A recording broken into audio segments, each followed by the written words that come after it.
تمہیں بتائیں محبت کے راز ہم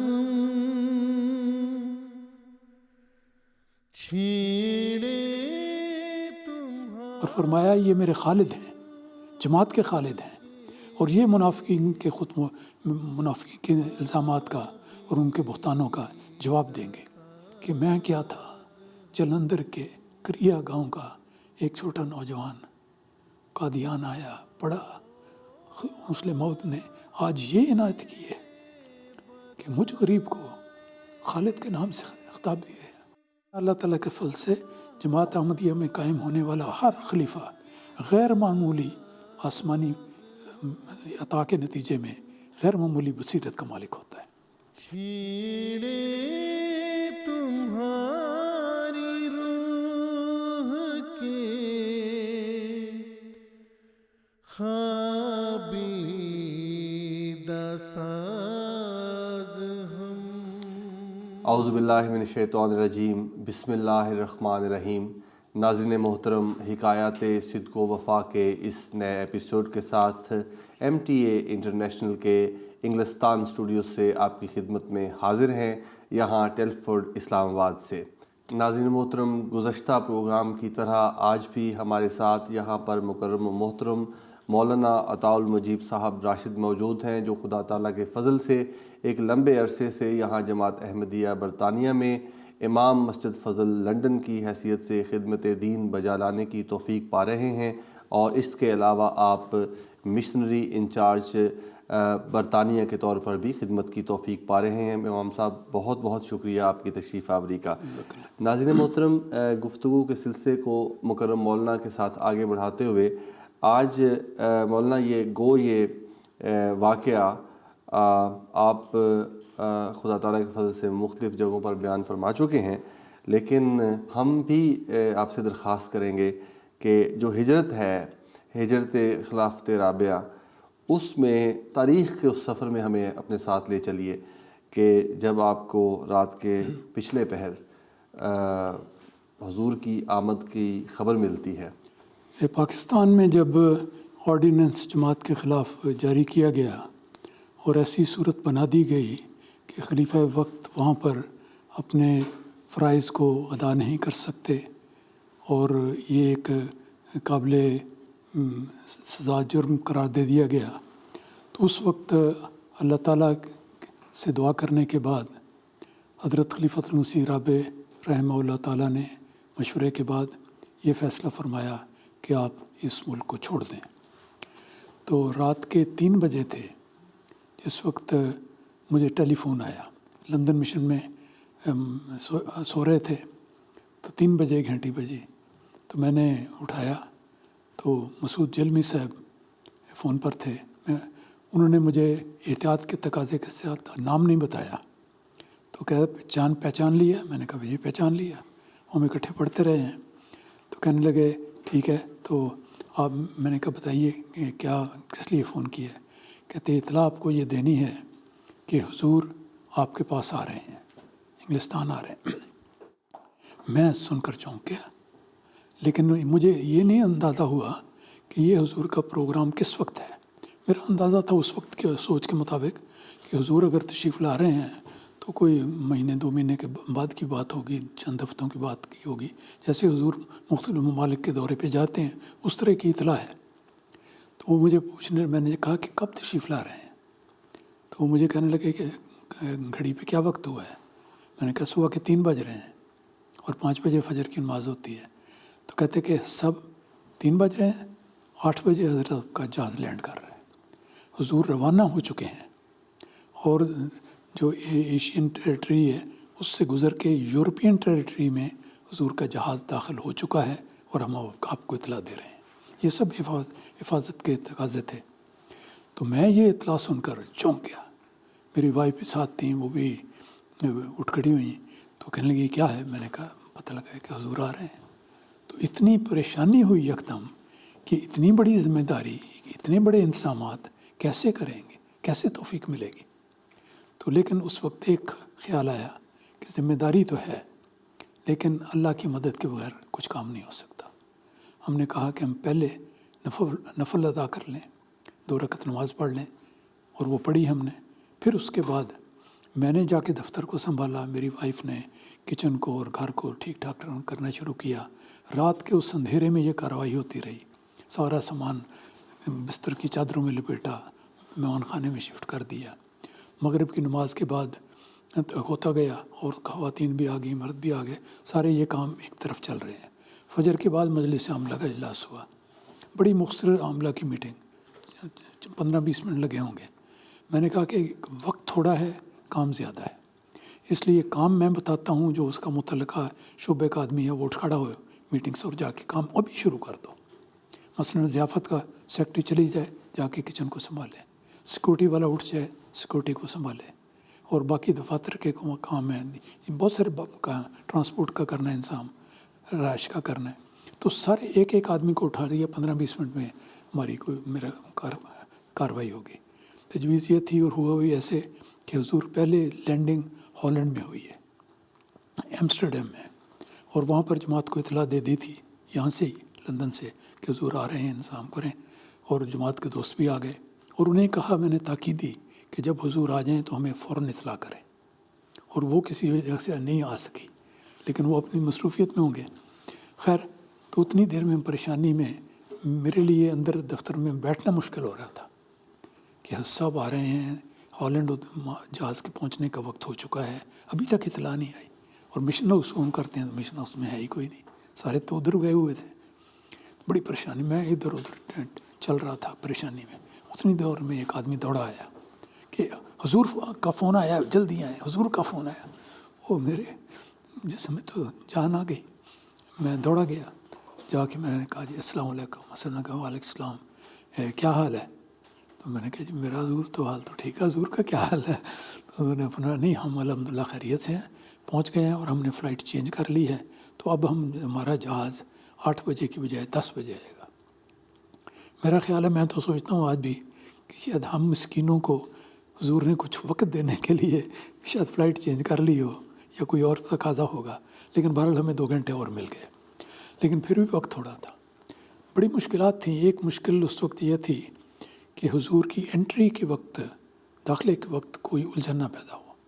آنے کے لیے ویزا کی ضرورت نہیں تھی، ہر آدمی پاکستانی پاسپورٹ پہ آ سکتا تھا، اس وقت یہ قانون تھا، لیکن جو امیگریشن آفیسر ہے اس کو اختیار ہے کہ وہ اجازت دے یا نہ دے۔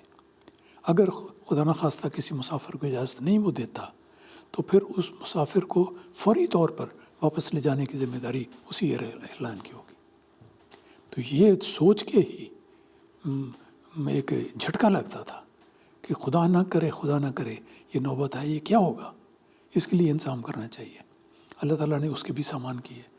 دوسری یہ تھا کہ صاحب کے لانے کا مسئلہ تھا، ایئرپورٹ سے صاحب کو مسجد میں لانا ہے، تو جماعت کے پاس اپنی تو کار ایسی ہے ہی نہیں، ایسی کار ہے جو رستے میں کھڑی ہو جاتی ہے، تو اس پہ ہم تو چلے جاتے تھے، لیکن حضور کو تو نہیں لایا جا سکتا تھا۔ یعنی پورے مشن کے پاس گاڑی ہی نہیں تھی؟ نہیں، گاڑی تھی پرانی، لیکن ریلائبل نہیں تھی، اتنی تھی کہ رستے میں کھڑی ہو جاتی تھی۔ ایک آدمی کو بھجوایا کہ جاؤ، جا کے وہ جو کار ہائر کمپنی ہے اس کے آگے کھڑے ہو جاؤ، جو ہی دروازہ کھلے اس صبح کا پہلے جا کے بکنگ کرو، مرسیڈیز کار کی بڑی اچھی سی سب کے لیے، اور وہ وہاں سے ایئرپورٹ پر ہی رکھو تاکہ سب کے آتے ہوئے وہ اس کے لیے ہم نے بھجوایا آدمی۔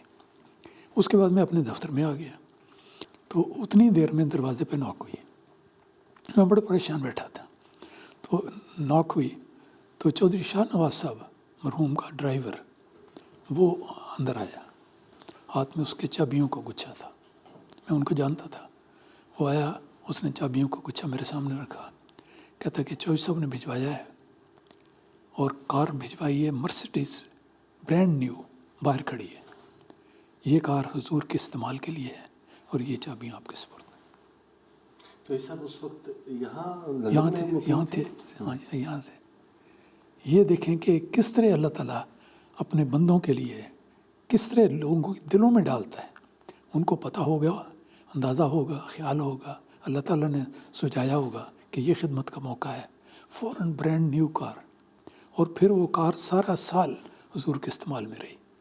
اور پھر جب سال جو ہوتا تھا تو ان کی روایت یہ تھی، اللہ ان کو جزا دے، کہ ہر اس کا 1 سال ختم ہونے پر حضور کی خدمت میں حاضر ہوتے اور نئی مرسیڈیز کے برانڈ نیو تصویریں اور دوسری چیزیں لاتے. کہتے حضور اس میں سے کوئی نئی کار چن لیں، اور جو کہیں گے وہ آ جائے گی، اور جس اسپیسیفیکیشن کی کہیں گے وہ ہو جائے گا. صرف ایک ادنا سی گزارش ہے کہ پہلی کار جو ببرکت ہو گئی ہے وہ دے دی. یہ ہے یعنی ایک مثال ایک خدمت کار احمدی کی، جو دنیا میں نامور تھا لیکن خدمت خلفاء میں بھی کسی سے پیچھے نہیں تھا. تو اس طرح انتظام ہو گیا. مولانا صاحب، میں نے ایک پروگرام بلکہ خطاب کا وہ ٹکڑا سن رکھا ہے حضرت خلیفۃ المسیح الرابع رحمہ اللہ تعالیٰ کا، جس میں حضور پہلا خطاب یہاں فرما رہے تھے. غالباً یہ محمود حال کی بات ہے.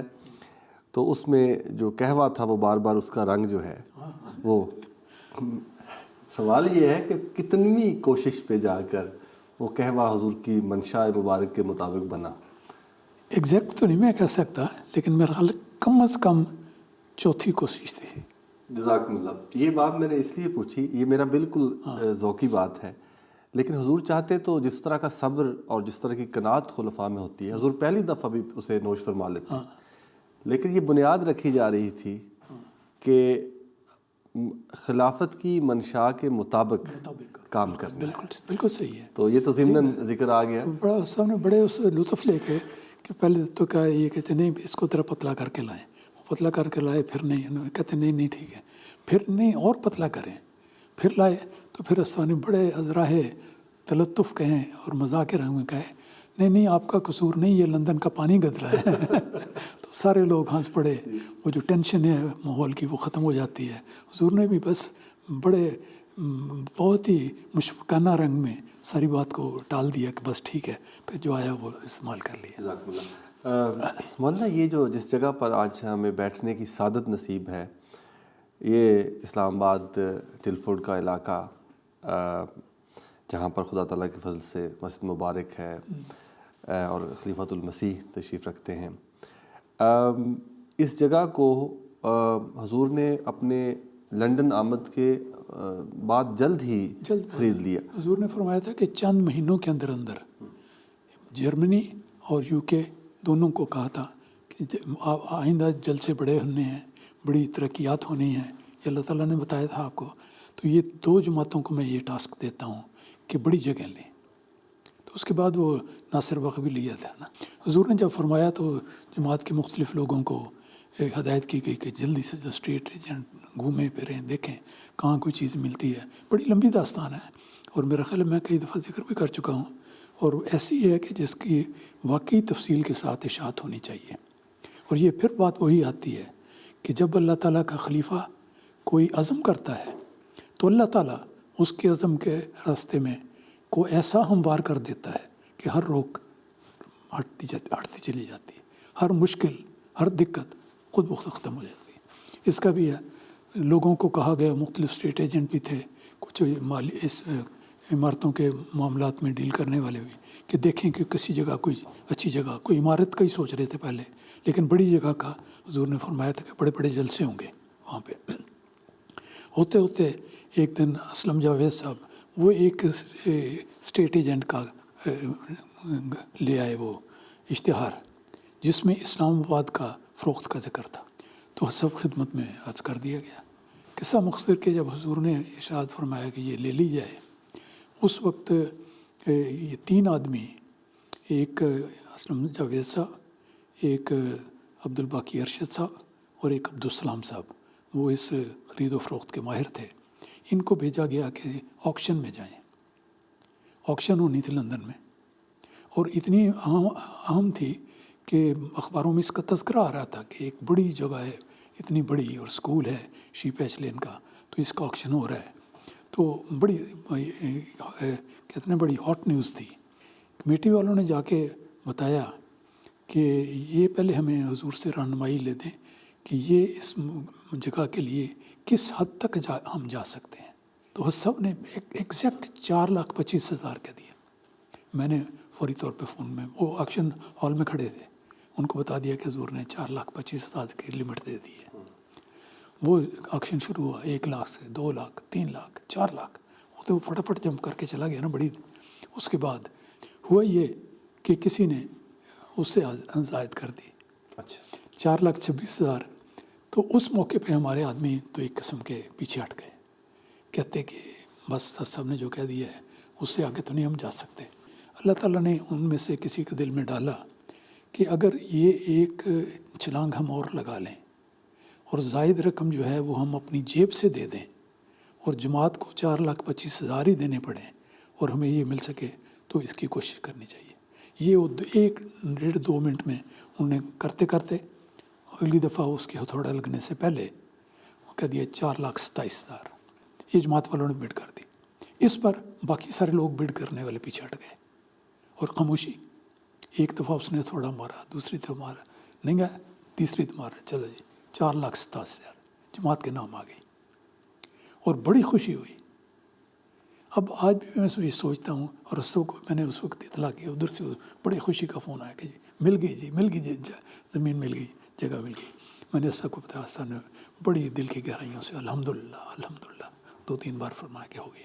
تو کہتے کتنے کی ملی؟ حسن نے پوچھا کتنے کی ملی؟ میں نے کہا جی وہ کہتے ہیں کہ ڈرتے میں نے کہا وہ کہتے ہیں جی 4,27,000. تو ایسا کہتے ہیں ہاں کوئی بات نہیں 2,000 کا کیا فرق ہوتا ہے. مطلب حسن نے بالکل اس طرح کا اور شکر ادا کیا. تو اس سے یہ جائیداد خریدی گئی. تو میں آج تک بار بار یہ کہتا ہوں کہ اس طرح پریسائز کیلکولیشن دینا اور گائیڈنس دینا یہ اللہ تعالیٰ کے ایما کے بغیر نہیں ہو سکتا. صاحب نے ایک دے دیا اور اسی لمٹ کے 2,000 کا تو کوئی ایسا فرق ہی نہیں جائیدادوں کے معاملے میں. تو اسی مدت کے لمٹ کے اندر جائیداد مل گئی. امام صاحب جلسے جو ہیں وہ یہاں پھر اس فوراً خریدنے کے فوراً بعد پھر یہاں جلسہ بالکل ہائے سالانہ جو ہے وہ منعقد ہونا شروع ہو گئے. بالکل. اور ان کا بھی کچھ تذکرہ ہو جائے. اس میں 84 کا جلسہ تو یہاں ہوا تھا ٹالورتھ ریکریشن سینٹر میں جو مسجد سے زیادہ دور نہیں ہے. اس وقت حضور آئے تھے, جماعت کے جلسے کا پروگرام بن چکا تھا. تو حضور نے کہا کہ ٹھیک ہے آپ جلسہ کریں, میں آخری خطاب کر دوں گا. تو باقی جلسے کا سارا پروگرام بنا ہوا تو اسی کے مطابق ہوا. وہ ریکریشن ہال اسٹیڈیم ٹائپ ہے, سیڑھیاں بنی ہوئی ہیں اور کافی کھلا حال ہے اور مین روڈ پہ ہے A3 پہ. اس پہ ہوا. اس میں سب تشریف لائے. حضور نے تقریر فرمائی اختتامی, اور تقریر کا موضوع تھا کہ آرٹ آف پریچنگ. سب نے بتایا کہ تبلیغ کیسے کرنی چاہیے. اس کا بہت عالمانہ تقریر تھی. تو یہ جلسہ وہاں پہ ہوا تھا. اس کے بعد اگلا جلسہ جب یہ جائیداد خریدی گئی تو سب نے کہا کہ وہاں پہ ہوگا. اس اسلام آباد میں کہا, اور یہ اس کی حالت اتنی خستہ تھی کہ میں اس کا نقشہ کیسے کھینچوں کہ کوئی چیز بھی تو صحیح سالم نہیں تھی. بجلی بند, گیس ہے نہیں, پانی کچھ نہیں, رستے کوئی نہیں, کوئی عمارت جو ہے سر ٹوٹی پھوٹی ہے, کچن ہے وہ اس کے کھنڈر بنا ہوا ہے, دوسری جگہ بالکل کھنڈر, مکانات کھنڈر, سب کچھ. اور اندھیرا, رات کے وقت الو بولتے ہیں جیسے. رات کو کوئی چوری ہم نے پہرے دار رکھا کہ یہاں حفاظت کے لیے, وہ ڈرتا تھا, کہتا تھا مجھ سے نہیں رہ جاتا, یہاں تو جانور پھرتے ہیں رات کو. ایسی حالت تھی. حسن نے فرمایا اسی جگہ جلسہ ہوگا. بلکہ حسن نے اس سے پہلے ہی فرمایا کہ انصار اللہ کا اجتماع ہے یہیں کرو. اور اتنی قسم پرسی کی حالت تھی کہ اسٹینڈنگ مائک بھی نہیں تھا. وہ جو چھوٹا مائک تھا وہ تھا, اور یاد تھا وہ جو لمبا اس کا راڈ ہوتی ہے. تو اس راڈ والے مائک کو لٹا کے حضرت صاحب کے سامنے رکھا گیا. یہ بعض لوگ تو کہتے تھے وہ کس طرح یہ ہو سکتا ہے کہ ابھی تو جگہ لی ہے, کھنڈر ہے, ویران ہے, کچھ سہولت نہیں, پانی نہیں, بجلی نہیں, گیس نہیں, کچھ بھی نہیں ہے, ٹرانسپورٹ نہیں ہے. حسن کہا نہیں یہی جلسہ ہوگا. تو یہی ہوا, بڑی شان سے ہوا جلسہ پہلا. ڈسپلن بھی جو ہے حضرت خلیفۃ المسیح الرابع رحمہ اللہ تعالیٰ کا وہ بہت تھا. ڈسپلن میں اگر آپ کی مراد ہے کہ حضور نے انتظامات کیسے کیے, جی, اس کا تو یہ ہے خلاصتاً جواب کہ حضور نے ایک انقلابی طور پہ جماعت کے اندر برقی رو پیدا کر دی اور جماعت تیزی سے قدم آگے بڑھانے لگی. اتنے منصوبے حضور نے یک کے بعد دیگر ایک دوسرے کے بعد جاری کیے. اس سلسلے میں کمیٹیاں بنتی تھیں, ان کے بورڈز کے اجلاس اور میٹنگیں ہوتی تھیں. حضور کا تو دن رات اس طرح بسر ہوتے تھے. اور ایک جیسے ایک الیکٹرک کرنٹ کا کنیکشن ہو جائے نا تو روشنی شروع ہو جاتی ہے. تو وہ نظارہ تھا کہ ہر طرف روشنی، اور روشنی UK تک محدود نہیں تھی. میں یقین سے کہتا ہوں کہ حضور کے آنے کے بعد دنیا کے ہر ملک میں روشنی کا ایک بلب جلنا شروع ہوا. اس میں کوئی شک نہیں. اور احمدیت کی ترقی کا ایک بالکل نیا باب جو ہے تھا وہ خدا تعالیٰ نے شروع فرمایا. دلچسپ گفتگو جو ہے وہ جاری ہے، اور لیکن اس وقت پروگرام کا وقت جو ہے وہ ختم ہوا جاتا ہے. آج کے پروگرام کے لیے اجازت لیتے ہیں ناظرین سے. ناظرین محترم، اس گفتگو کا سلسلہ جو ہے ابھی جاری ہے امام صاحب کے ساتھ. انشاءاللہ تعالیٰ اگلے پروگرام کے ساتھ پھر آپ کی خدمت میں حاضر ہوں گے. تب تک کے لیے ہمیں اجازت دیجیے. السلام علیکم ورحمۃ اللہ وبرکاتہ. چھیڑے تمہاری روح کے خوابیدہ سا